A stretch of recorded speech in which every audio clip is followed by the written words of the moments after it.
Thank you for joining us. I'm Marnie Hughes, and this is Missing on NewsNation. Each week, we cover a missing person case from across the country, and oftentimes the cases that we focus on are not getting much attention in the national media.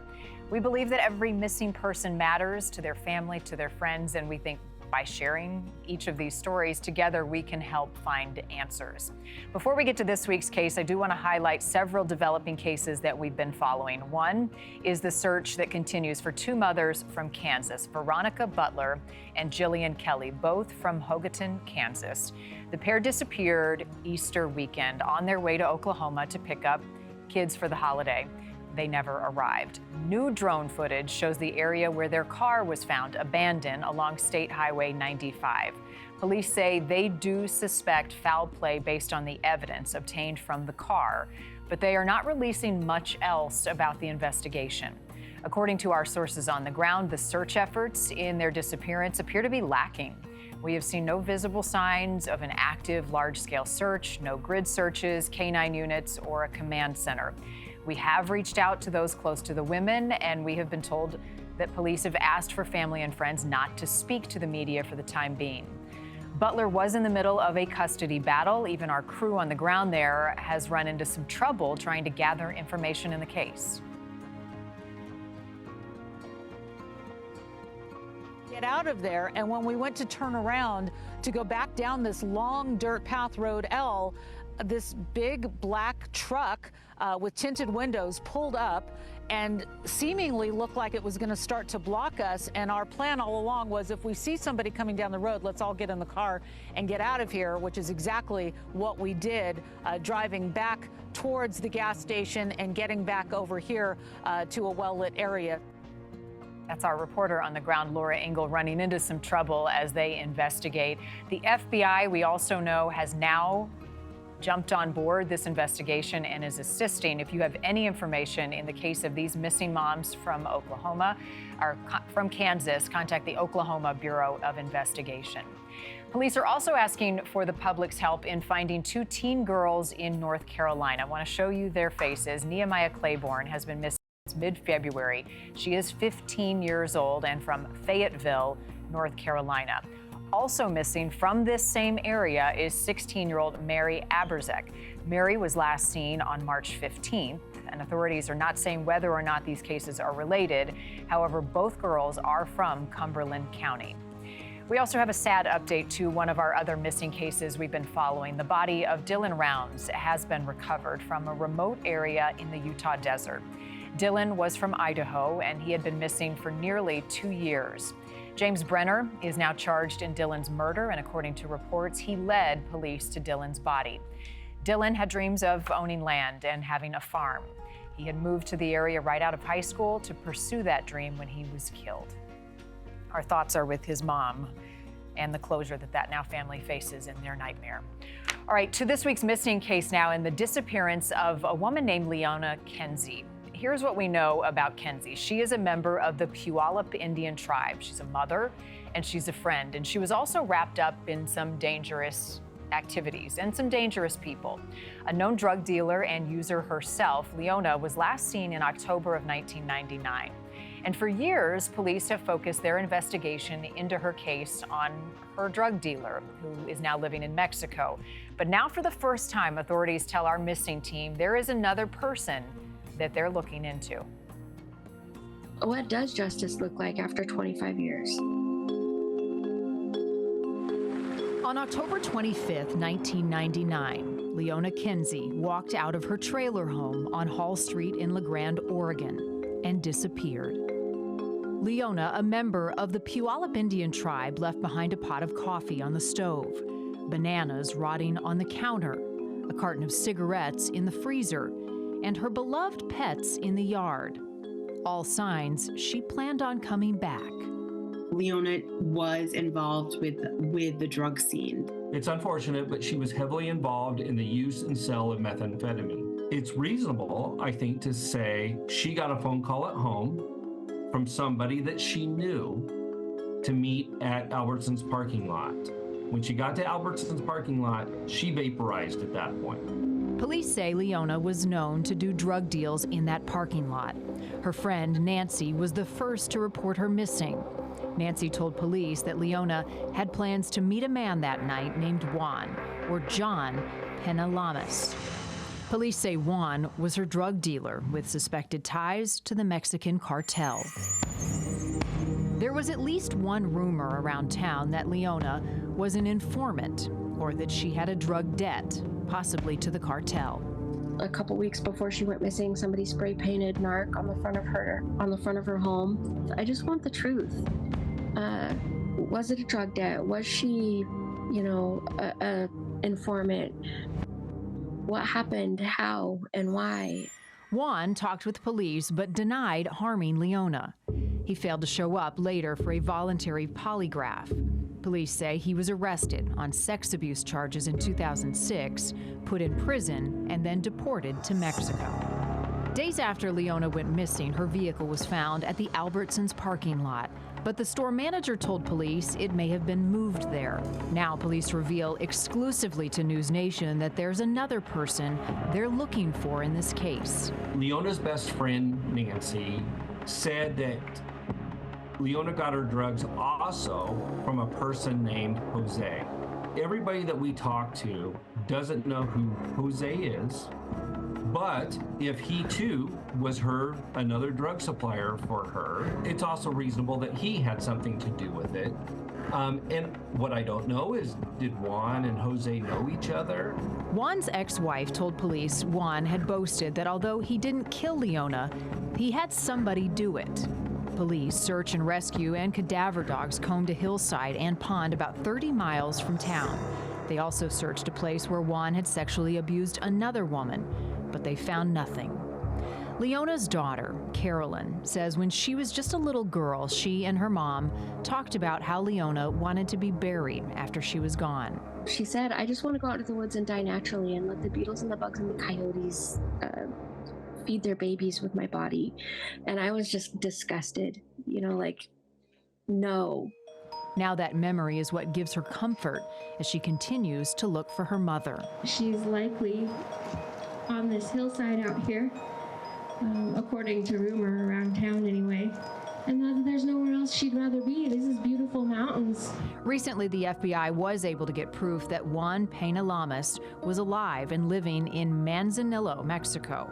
But because Juan is only a person of interest in the case, unless he crosses back into the U.S., police can't question him.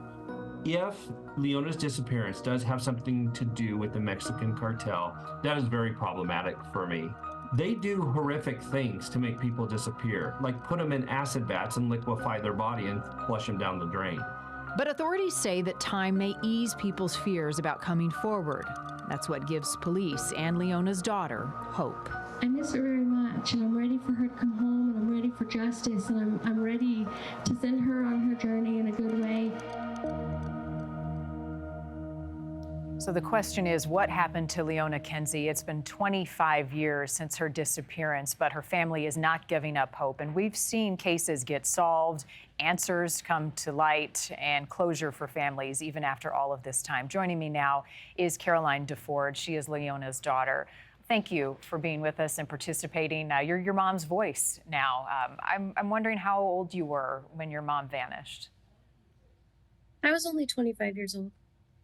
And tell me about that day, about hearing the news that your mom had disappeared. What was going on in your life, and how difficult was that? I was a single mom. I was managing a restaurant and very low income at the time. I didn't have any resources or a whole lot of support. I lived about 8 hours away from my mom in my hometown. And I went to work that day, and my coworker told me that somebody had called, that my mom's friend Nancy had called to tell me my mom was missing. She couldn't find her. And I just assumed that there was some kind of a misunderstanding or miscommunication. My mom was very self-sufficient and independent, and I just assumed, there were no cell phones or pagers back then. So I could just assume she maybe had some car trouble or had a change in plans, but I really didn't think it was anything serious. So at what point did you then come to the realization this is more than her just not reaching out? I started calling and telling her, paging her and leaving her messages and telling her that there was, that the kids were sick, that I had an emergency. She always stepped up to her grandmother role and always wanted to be there for us and for the kids. And so knowing that she wasn't responding to that call for help was my first concern. And then a couple days later, we found her vehicle, or Nancy found her vehicle, and that's kind of when reality started to sink in that something wasn't right. Um, she wasn't at home with her dog, and she wasn't with her car, and she wasn't answering me. Yeah, that's what stood out to me as well, Carolyn, that she had a coffee pot ready to go in the kitchen. Her pets were in the backyard. I mean, this was not somebody who had planned on disappearing or vanishing. Early on in the investigation, take me back to those first few years. Were there leads and clues? Right away, Juan's name or John's name got brought up. Nancy had been my mom's closest friend for since childhood, and that was the first thing Nancy had told me was that she went to meet John at the Albertsons.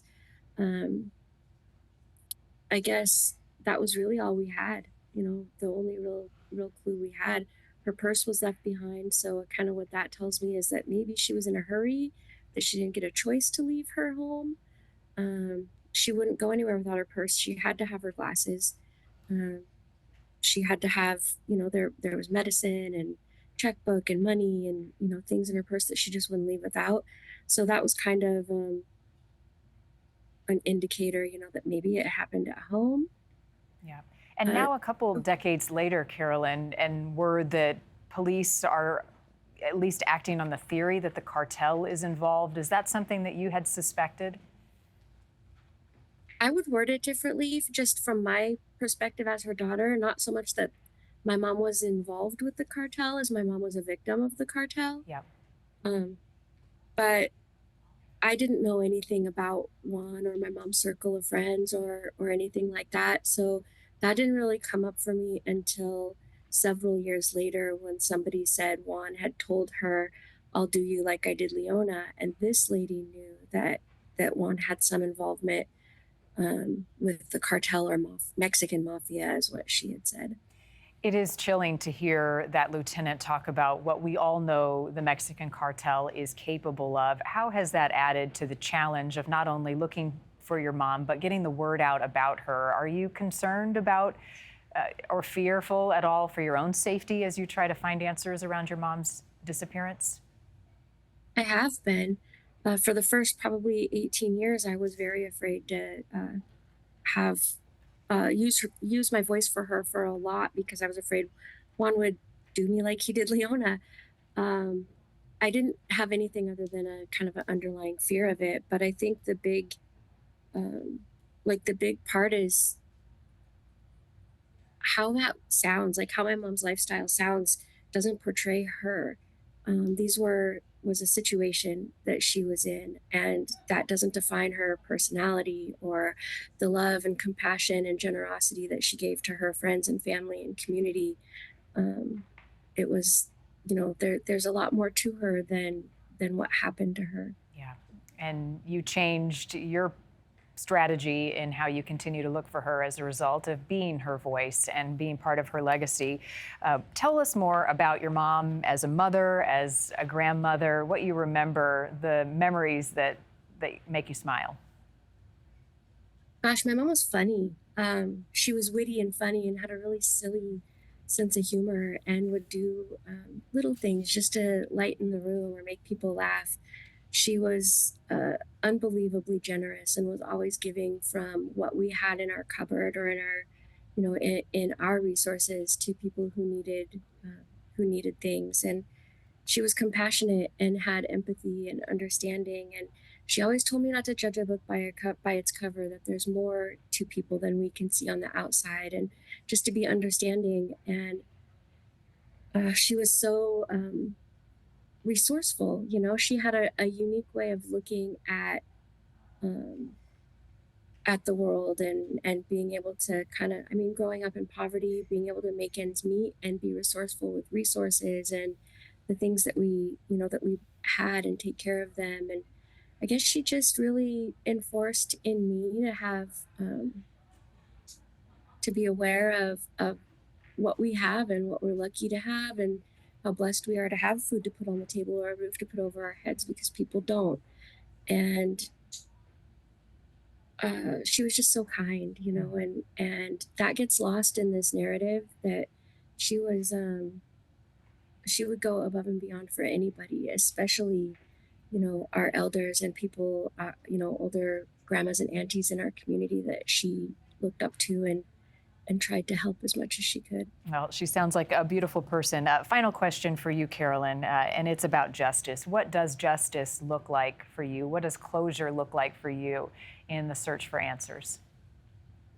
I think that depends on how it comes about. You know, right now with nothing, justice is keeping her story out there, keeping her name out there, making sure that Juan feels like he has to hide until she's, you know, until he's gone, bringing him to accountability, or at least whoever might have been with him or whoever Jose was. But we know Juan somehow was involved with either connecting her to Jose. Juan is admitted to other people. I think justice at this point might even be that the way initial missing persons cases are handled gets changed to be a little bit more of a priority. I know she was at the time she was over 18, had the right to go missing, and there were no immediate signs of foul play. But now 25 years has gone by, and people who knew information are dying, and that information is dying with them. And had we been able to have something to go on, or resources to investigate more thoroughly right away, maybe we wouldn't be here 25 years later. Well, you have become a powerful voice, I know, not just for your mom, but your mom was a member of the Puyallup tribe, and for Indigenous women who go missing, you are an advocate. Thank you for being with us. I have said we all make mistakes in our life, but every missing person matters. Your mom matters. And I thank you, Carolyn, for joining us to talk more about her and her case. Thank you. If you have information that can help in the search for Leona Kinsey, you can contact police in LeGrand, Oregon. Lieutenant Jason Hayes is heading up that investigation. And if you have a case you think that we should be looking into, you can send it to us at newsnationnow.com/missing. And make sure you listen to our latest cases in our podcast. You can check out the Missing with Marnie Hughes podcast wherever you get your podcasts. Thank you for joining us. I'm Marnie Hughes. We'll see you back here for next week's Missing Case.